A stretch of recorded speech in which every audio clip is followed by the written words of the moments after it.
Olá, bom dia a todos. Hoje nós vamos aprender um pouco sobre o seguinte tema: parasitas versus alimentos. Essas são as seguintes perguntas feitas por pessoas que não têm muitos conhecimentos acerca deste tema, como por exemplo: a cebola cortada de um dia para o outro atrai verme? O que são hospedeiros? Os vermes podem perfurar o estômago? Dentre essas e muitas outras perguntas. Parasitas são criaturas capazes de nos fazer mal por dois motivos. Primeiro, quando tomamos conhecimento a respeito do que esses vermes minúsculos são capazes de fazer. E segundo, infelizmente, resolvem aparecer em nosso sistema digestório. Se você quiser saber como os parasitas chegam até nós, o que eles causam e como evitá-los, confira a lista a seguir. Vamos conhecer agora as 10 principais parasitas de alimentos e onde eles são encontrados. Vamos começar. Essa é a solitária mais famosa das lombrigas, mais conhecida como a carne de porco, que pode ter as larvas minúsculas deste verme. É uma infecção intestinal por tênias parasitas proveniente da ingestão ao sistema digestório, onde se desenvolve esse alimento nos alimentos que consumimos. É a infecção causada pelas larvas. As doenças relacionadas a este verme incluem principalmente a desnutrição da ingestão e no caso da ingestão dos ovos e das larvas, algo mais grave, como já foi podem produzir sintomas G1 leves ou passagem de segmentos móveis nas fezes, a maior causadora de epilepsia em regiões pobres do mundo. Os sintomas em geral estão ausentes, exceto se as larvas invadirem o sistema nervoso central, resultando num contexto mais anatômico, a qual pode causar convulsões e vários outros sinais neurológicos. Doença tênise. Pouco menos da metade dos pacientes com neurocisticercose, além das ventosas, as tênias ganchos nas cólicas. No intestino, mais de 1,5 metro de comprimento, podem atingir de 5 a 6 metros. Nas fezes. Mas, na sua fase adulta, ela pode chegar a medir até 10 é complicado. O que coloca é feito com corticoides, anticonvulsionantes e, em algumas situações, albendazol ou praziquantel. Agora vamos aprender como é que funciona o ciclo de vida da Taenia solium. Primeiro, os seres humanos ingerem carne de porco crua ou mal cozida, contendo os cisticercos, que são as larvas. Após a ingestão, os cistos revertem, ou seja, eles ligam ao intestino delgado pelas cólicas e tornam-se tênias adultas em cerca de 2 meses. As tênias adultas produzem as plogotes, que se tornam prenhes. Estas se desprendem-se das tênias e migram para o ânus. As plogotes soltas e os ovos são passados para o hospedeiro definitivo, ou seja, o ser humano, pelas fezes. Porcos ou seres humanos tornam-se infectadas pela ingestão de ovos embrionários ou plogotes prenhes, por exemplo, na comida contaminada por fezes. Pode ocorrer a autoinfecção nos seres humanos se as plogotes passarem do intestino para o estômago via peristaltismo reverso. Depois que os ovos são ingeridos, eles eclodem no intestino e liberam as oncosferas, as quais penetram na parede intestinal. As oncosferas, através da rede sanguínea, vão para os músculos estriados e para o cérebro, o fígado e outros órgãos, na qual se desenvolvem até os cisticercos. Pode, daí, resultar em cisticercose.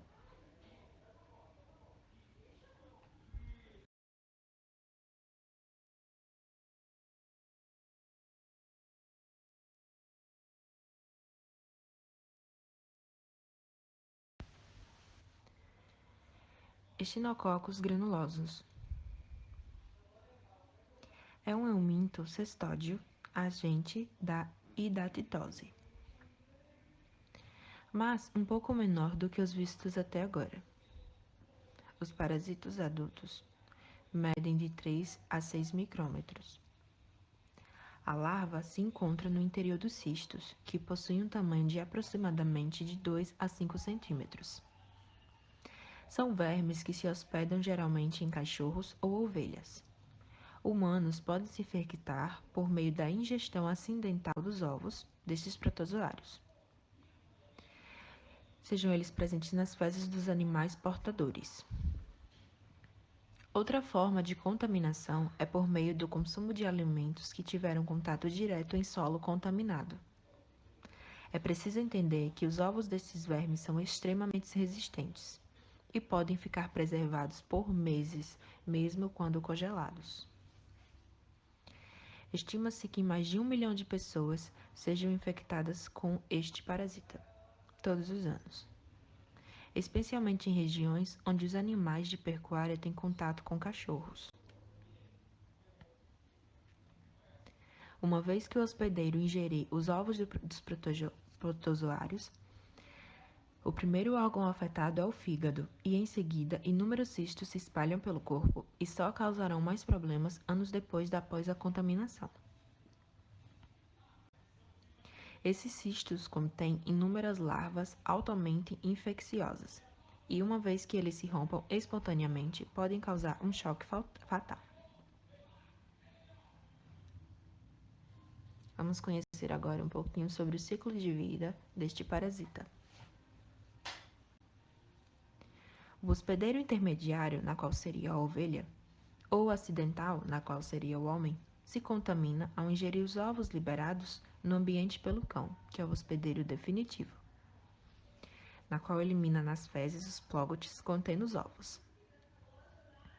Os ovos se rompem no intestino e liberam a larva, que perfura a mucosa e atinge a circulação sanguínea, chegando no fígado.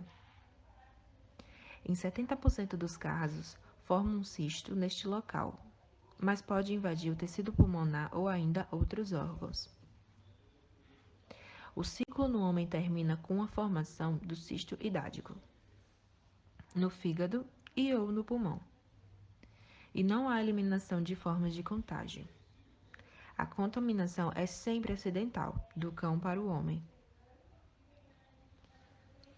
Pode haver compressão dos tecidos pelo crescimento do cisto, causando dor abdominal, crises semelhantes à colilitíase e distúrbios digestivos variados. Dentro do cisto encontra-se a areia hidática. Com frequência se desenvolve hipersensibilidade, provocando crises alérgicas, e com a ruptura do cisto e a liberação da areia hidática na circulação, até o choque anafilático. Suas medidas de prevenção incluem o cozimento das vísceras de ovelhas antes de oferecê-las para os cães, tratamento dos cães parasitários, inibir o carnivorismo da parte dos cães e evitar a proximidade dos cães a matadouros. No homem, o tratamento é preferencialmente cirúrgico, com a remoção do cisto.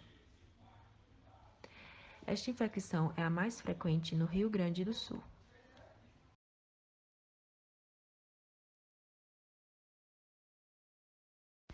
O próximo parasita que iremos conhecer é o Echinococcus multilocularis. Esse tipo de solitária é a mais comum na América do Norte e na Europa, fazendo de raposas e roedores seus hospedeiros favoritos. Podem se instalar também em cachorros e gatos. Quando infecta humanos, é responsável pela doença conhecida como equinococose alveolar, que produz a formação de cistos em diversos órgãos internos. Esses cistos, por sua vez, são capazes de se reproduzir e se espalhar rapidamente, podendo provocar a morte do paciente que não faz o tratamento médico. Equinococose é uma infecção provocada pelas larvas, sejam elas a Echinococcus granulosus ou a Echinococcus multilocularis. Os sintomas dependem dos órgãos envolvidos, por exemplo, a icterícia e o desconforto abdominal com cistos hepáticos ou tosse, dor no peito e a hemoptise com cisto nos pulmões. A ruptura de cistos pode causar febre, urticária e reações anafiláticas intensas. Seu diagnóstico é feito com exames de imagem, avaliação do líquido contido no cisto ou testes sorológicos. O tratamento é realizado com albendazol e ou cirurgia de aspiração do cisto e instilação de um agente ecolícita.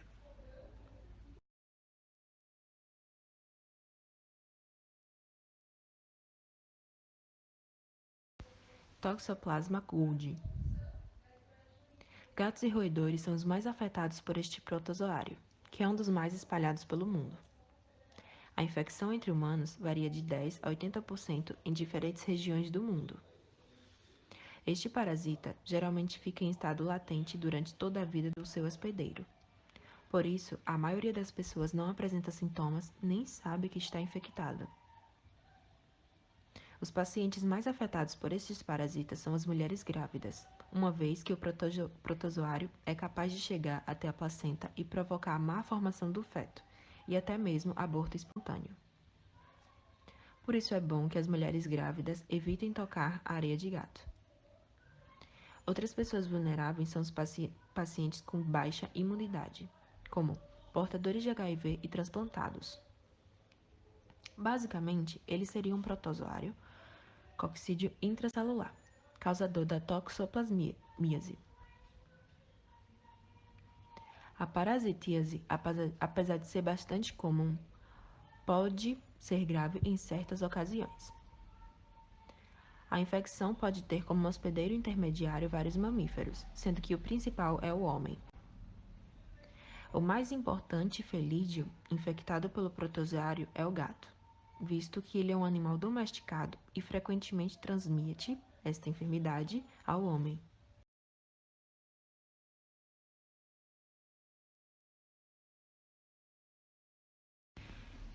Basicamente, o seu ciclo de vida se resume a: primeiro, os ovos são eliminados nas fezes de gato, ou seja, muitos ovos são eliminados, mas geralmente durante apenas 1 a 2 semanas, depois de uns 5 dias no ambiente. Os ovos conseguem causar a infecção. Os gatos podem ser reinfectados ao consumir alimentos ou outros materiais contaminados com os ovos. Segundo, os animais como pássaros silvestres, roedores, veados, porcos e ovelhas podem consumir os ovos em solo, água, material de plantas ou areia para gatos contaminada. Pouco depois que os ovos forem consumidos, eles liberam formas de parasitas que podem se mover. Estes recebem o nome de taquizoitos. Os taquizoitos se disseminam pelo corpo do animal e formam cistos de tecido nervoso e muscular. Os gatos são infectados depois de comer animais que contêm esses cistos. As pessoas podem ser infectadas se comerem carne mal cozida contendo esses cistos. As pessoas também podem se infectar se ingerirem alimentos, água e outros materiais como solo contaminados com fezes de gato, ou tocar em areia para gatos domésticos e levar a mão à boca. Em casos raros, as pessoas são infectadas ao fazerem uma transfusão de sangue ou transplante de órgão que contém o parasita.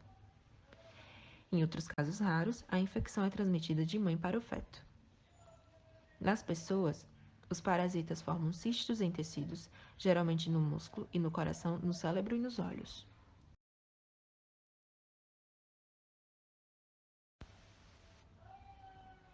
Cryptosporidium spp. Esse protozoário é transmitido por meio de consumo de água contaminada ou de uso da água contaminada para lavar alimentos.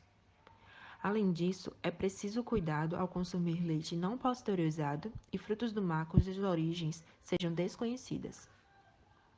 O principal sintoma de contaminação é a diarreia severa.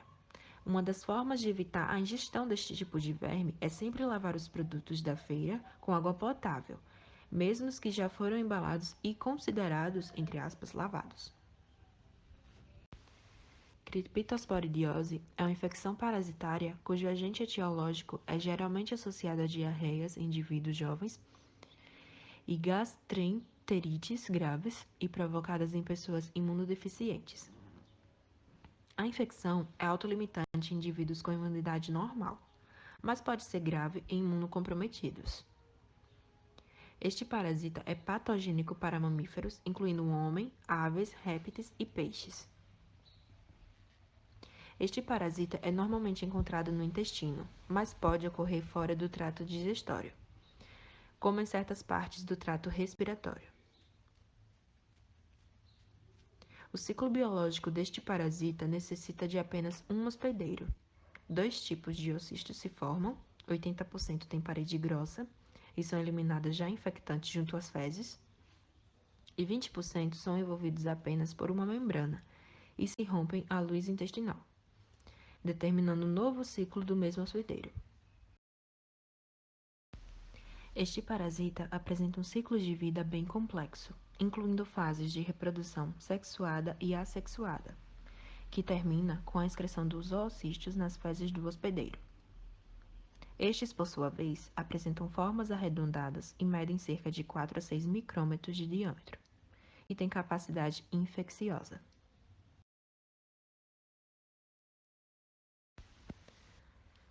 Os oocistos esporulados são excretados pelo hospedeiro infectado nas fezes e possivelmente por outras vias. Eles são infectantes quando excretados, assim a transmissão fecal-oral direta e imediata é possível. Os mesmos são ingeridos ou possivelmente inalados e liberados. Esporozoides são liberados e parasitam as células epiteliais do trato G1 ou de outros tecidos, por exemplo, o trato respiratório. Nessas células, os parasitas se transformam em trofozoitos e se multiplicam de forma assexuada e, a seguir, sexuada. Nesses produzem seus machos e fêmeas, que se acasalam e produzem os oocistos. Os oocistos esporulam no hospedeiro infectado, na qual existem 2 tipos, que são produzidos. Os de parede espessa, que são comumente excretados pelo hospedeiro, e os de parede fina, que são envolvidos principalmente na autoinfecção.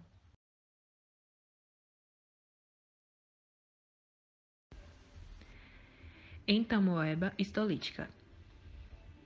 Este parasita também considera o intestino humano um bom lugar para viver.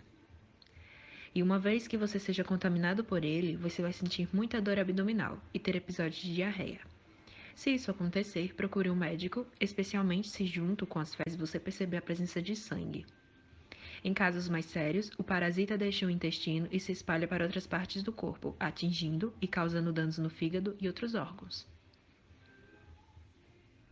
Uma infecção causada por este parasita é a amebíase. Ela é geralmente assintomática, mas diarreia e disenteria leve e a grave podem ocorrer. Infecções extraintestinais incluem abscesso do fígado. O diagnóstico é feito identificando se esse parasita está nas amostras de fezes, ou por meio de testes sorológicos. O tratamento da doença sintomática é feito com medicamentos como metronidazol e tinidazol, seguido por outros fármacos, ativo contra cistos na luz e do colo. Seu ciclo evolutivo é basicamente monoxeno, ou seja, este parasita completa seu ciclo em apenas um hospedeiro. E o modo de infecção é fecal-oral, ou seja, o homem se infecta ao ingerir cistos presentes na água ou nos alimentos contaminados.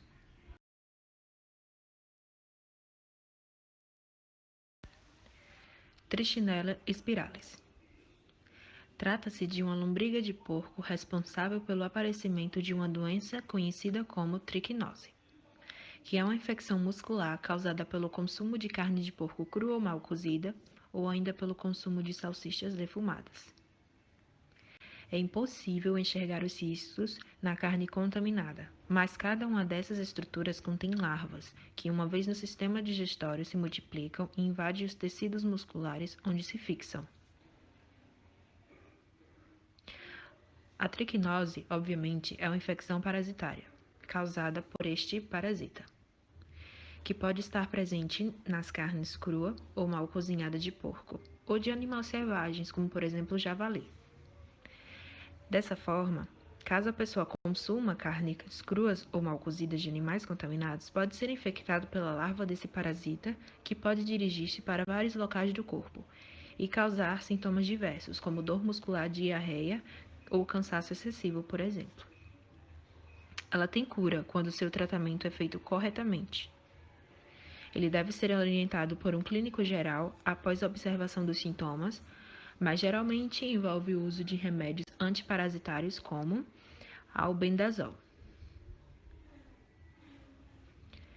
Seu ciclo de vida normalmente tem início quando a pessoa come a carne mal cozida ou crua, e após a ingestão da carne, as larvas que se encontram dentro da carne são liberadas no intestino das pessoas. Desenvolve-se até se tornarem vermes adultos e sofrem diferenciação em macho e fêmea. Em seguida, há a liberação das larvas, que entram na circulação e atingem outros músculos e tecidos, onde se alojam e causam sintomas.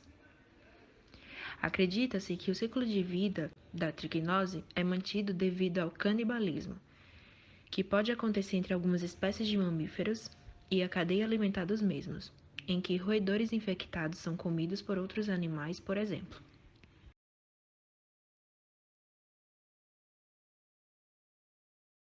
Opisthorchidae. Esses plateumintos são mais populares na Ásia, ainda que algumas espécies também sejam comuns na Europa e na Rússia. A contaminação ocorre pelo consumo de peixes contaminados crus ou mal cozidos. Quando ingeridas por humanos, as larvas se tornam adultas e passam a viver no ducto biliar e na vesícula biliar.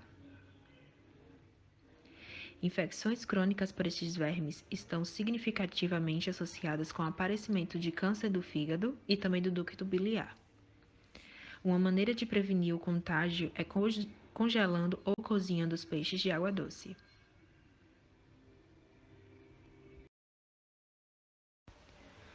Ciclo de vida. No hospedeiro humano, o trematóide adulto libera óvulos embrionários que são excretados nas fezes. Após a ingestão por um caramujo, na qual o primeiro hospedeiro intermediário, os óvulos liberam miracídios, que se transformam em esporócitos, então em rédeas e depois em cercárias. As cercárias são liberadas do caramujo e penetram nos peixes de água doce, na qual é o segundo hospedeiro intermediário. As cercárias se insistem como metacercárias nos músculos ou sobre as escamas dos peixes. O mamífero hospedeiro, na qual é o hospedeiro definitivo, sejam eles primários, gatos, cães, vários mamíferos que se alimentam de peixes, inclusive os humanos, é infectado pela ingestão deste peixe mal cozido contendo metacercárias. Após a ingestão, as metacercárias se insistem no duodeno. Elas ascendem pela ampola de Vater até os ductos biliares, onde se fixam e se transformam em adultos. Elas põem ovos em média de 3 a 4 semanas. Ascaris spp. Estes vermes chegam a medir 35 centímetros durante sua estadia no intestino humano. Só para você ter ideia, 25% da população tem um desses bichinhos vivendo em seu intestino, fazendo com que ele seja o parasita mais comum em humanos. A contaminação ocorre pela ingestão dos ovos deste parasita, que cresce no interior do intestino e migra para outras partes do corpo, chegando aos pulmões e em seguida para a garganta, onde é engolido. Aí vai para o estômago e novamente para o intestino, onde se desenvolve e vira adulto. A fêmea produz centenas de ovos por dia. Esses ovos são eliminados pelas fezes e acabam contaminando o ambiente, espalhando a doença ainda mais. Descobriu-se recentemente que a espécie Ascaris sum, que até então infectava porcos somente, agora é capaz de ter um parasita em humanos também.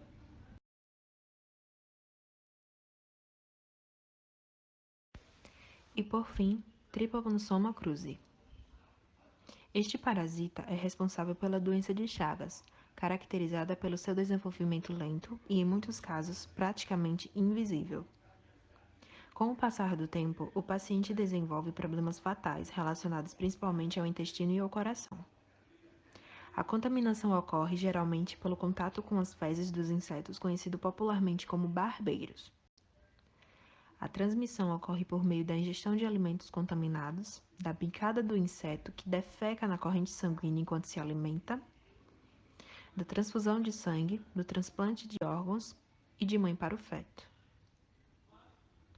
Pesquisas recentes descobriram que é possível ocorrer contaminação também por meio da ingestão de alimentos infectados. Sabe-se que muitos casos recentes foram causados pela ingestão de caldo de cana e frutas contaminadas. É sempre bom, portanto, saber a procedência dos alimentos que você consome.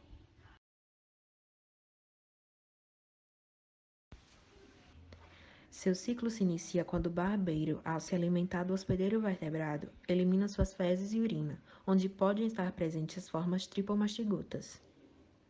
Estes parasitas penetram na pele e infectam as células do hospedeiro, onde transformam-se para sua forma mastigota. Quando as células estão repletas de parasitos, elas novamente mudam para a forma tripomastigotas. Por estarem com grande quantidade de parasitos, as células se rompem e os protozoários atingem a corrente sanguínea. Podem também atingir outros órgãos. E nesta fase, se o hospedeiro vertebrado for picado pelo barbeiro, os protozoários serão transmitidos ao inseto. No intestino do barbeiro, mudam sua forma para epimastigotas, onde multiplicam-se e tornam-se novamente a transformar para a forma tripomastigotas, as formas infectantes aos vertebrados. Bom, pessoal, estes foram alguns dos parasitas mais comuns e super perigosos presentes nos alimentos. Dar-se é necessário tomar alguns cuidados muito importantes para o manuseio dos mesmos. Primeiro, tente saber qual a procedência e qualidade desses alimentos que vão ser consumidos. Se faz necessário uma boa lavagem de seus produtos com água potável. Uma boa dica é deixar os produtos de molho por algum tempo. Um bom armazenamento, principalmente de carnes, precisam ser congeladas. É importante esses alimentos serem bem cozidos. Se possível, não ingerir com muita frequência peixes crus, os clássicos sushis. Mas sempre tente ter conhecimento da higiene do estabelecimento com estes alimentos. Agradeço a atenção de todos e tenham todos um ótimo dia.